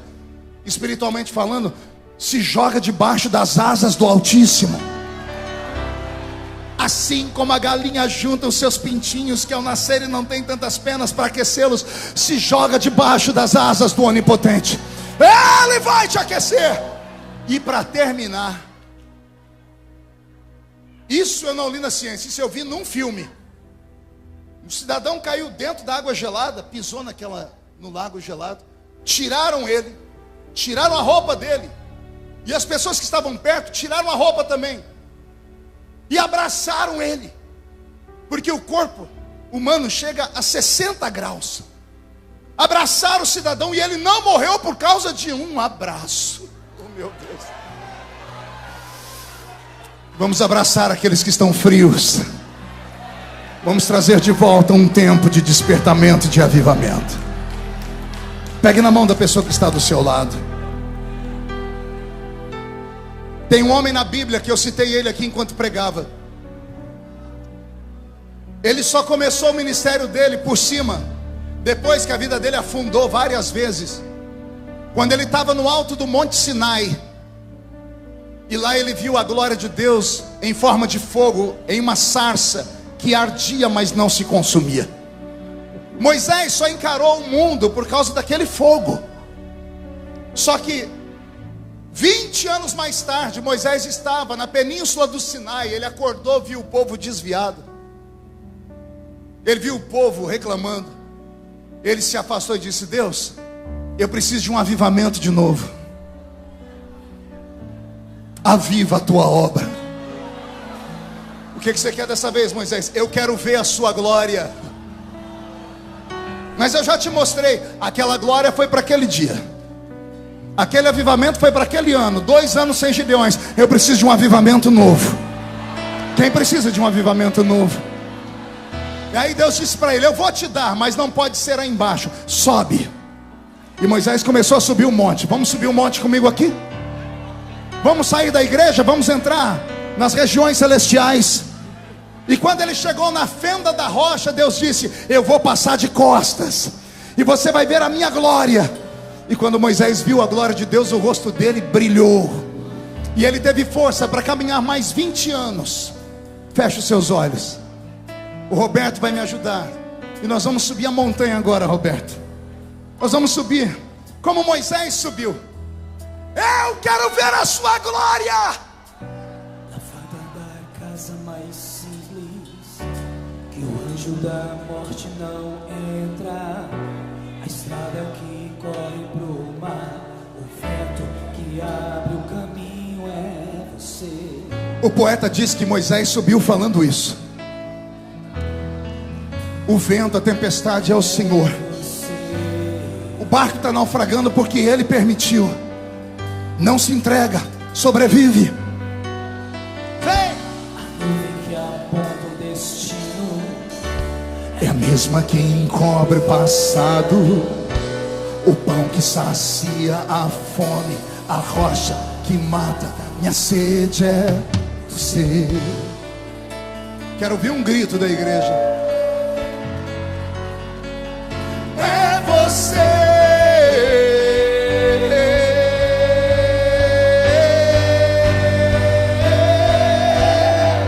Mais perto do monte, mais perto da face, me espanto com o peso da tua glória.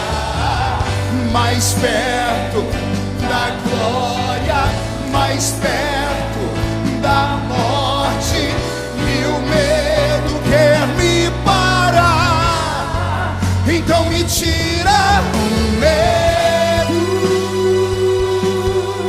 que me faz dizer: Moisés, suba em meu lugar. Me faz entender, quero ouvir.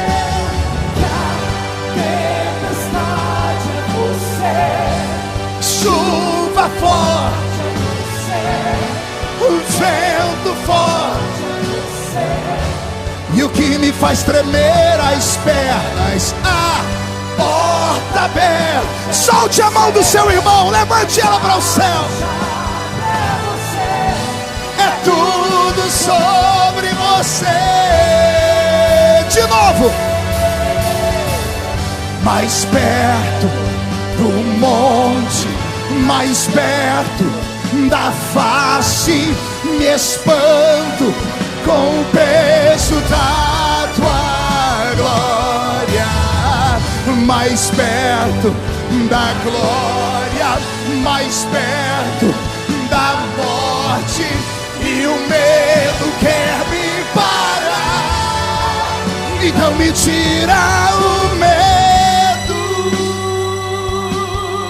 que me faz dizer: Moisés, suba em meu lugar. Vem, vem. O quê?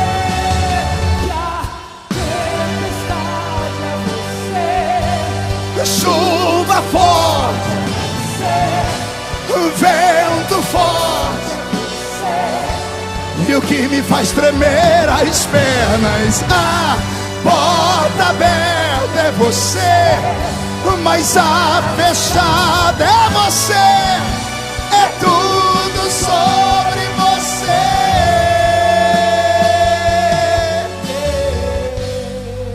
Fecha os olhos. Abre a boca. Levante as mãos para o céu. Os batizados com o Espírito Santo, me deem um coral de línguas. Eu quero ouvir um coral de línguas estranhas. Pastor, eu nunca falei em línguas. Seja batizado agora. Reage, reage, reage. Isso, grita, pula, salta, adore, adore, adore, adore.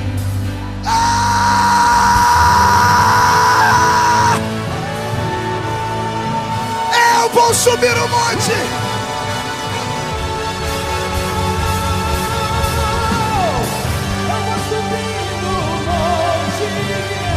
E muitos desistirão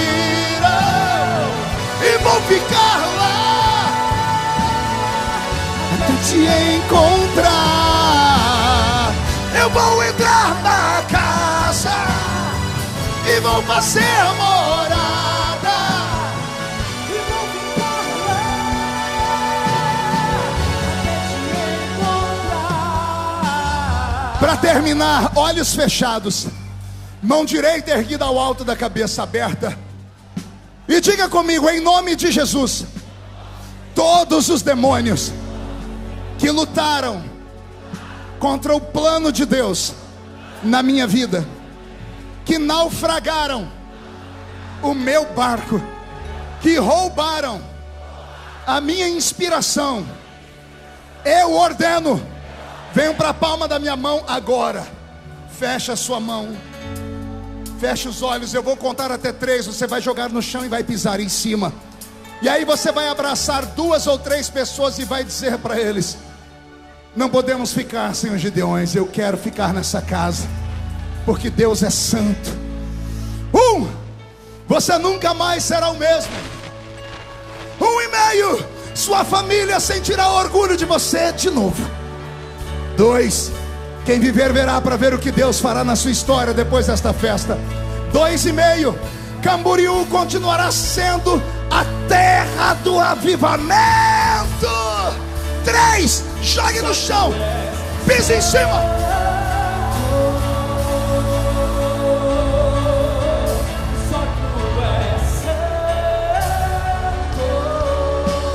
Abrace, profetize, profetize e abrace, abrace e profetize, profetize e abrace.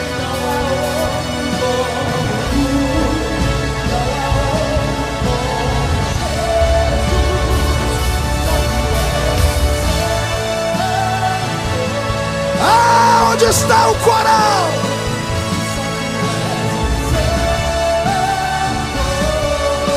Quero ouvir. Não há outro como tu, não há outro como tu, não há outro como tu, não há outro como Jesus. Uma coisa vou pedir, deixa eu ficar neste lugar todos os dias da minha vida. Canta, Gideões! Vou pedir, deixa eu ficar neste lugar todos os dias da minha vida. Uma coisa vou pedir, deixa eu ficar neste lugar todos os dias.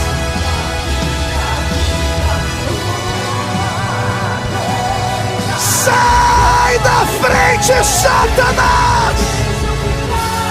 Neste lugar todos os dias.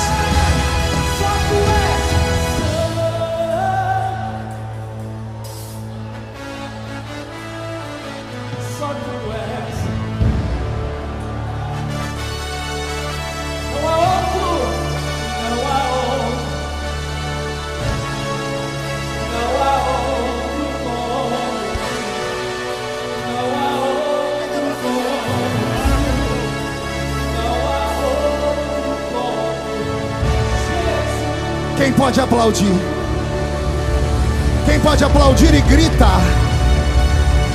Quem pode aplaudir, gritar e dar um pulo para cima? Só para relembrar, pastor Zimar. Sai da frente, Satanás!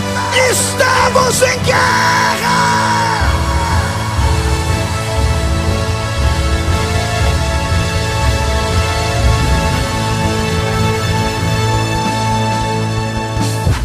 Consegue me abrir um corredor aqui? Tem línguas estranhas aí? Então me ajude a orar. Eu acho que não tem. Mas será que tem entre nós alguém que se afastou dos caminhos do Senhor e quer voltar para Jesus agora? O barco afundou, mas Deus poupou a sua vida. É porque é uma nova história chegando por aí. Se você tiver coragem de sair do seu lugar e vir aqui na frente, nós vamos orar para Jesus devolver tudo que foi roubado da sua vida. Mas você tem que vir rápido, tem que sair empurrando. Olha para, empurra as pessoas, diz: me dá licença que eu quero esse Jesus.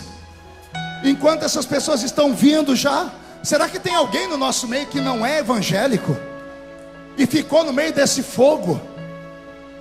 Já tem gente de joelhos dobrados aqui.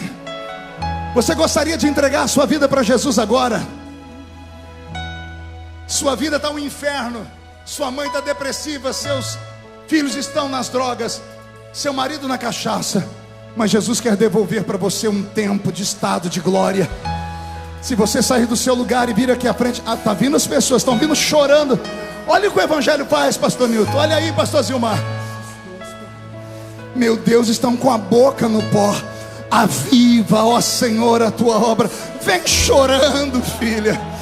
Cadê a igreja para adorar a Jesus? Cadê uma câmera para filmar ali, para mostrar para os irmãos ver Jesus salvando? Cadê você? Vem, sai daí onde você está. Vem. Vou deixar na cruz tudo que passou, tudo que ficou para trás. As pessoas estão voltando. Venha, se não conseguir ajoelhar, pode ficar em pé mesmo. Cadê você? Vem, vem rápido, vem. Volta agora, agora, agora, agora. Olhe do seu lado, veja se tem alguém, trabalhe, convide. Vou deixar na cruz tudo que passou, tudo que ficou.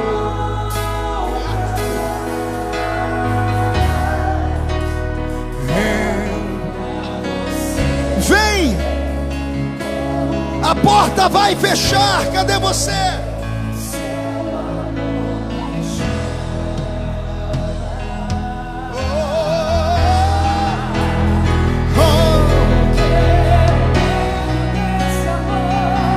No seu amor. que tudo.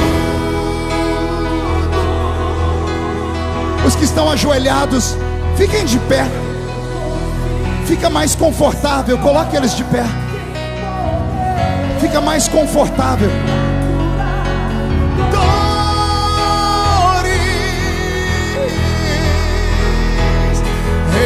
eu dependo desse amor. As pessoas estão vindo, pastor Gilmar.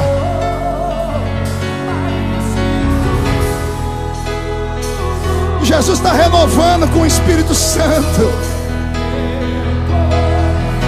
É só chegar perto da fogueira que acende tudo de novo.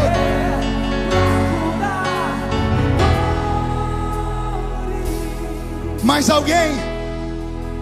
A igreja estenda as mãos para cá. Nós colocamos nas suas mãos, Senhor, esse povo lindo e abençoado, estas almas vivas. O barco afundou, mas eles sobreviveram. Chegaram perto da fogueira. As víboras do mundo quiseram envenená-los, mas o Senhor deu livramento. O projeto não acabou ainda. O Senhor está avivando, vai avivá-los agora, pelos próximos dias, pelas próximas semanas. Vai haver um avivamento até o arrebatamento da sua igreja. Nós profetizamos os perdões, perdão de pecados. Nós profetizamos, ó Pai, o nome escrito no livro da vida.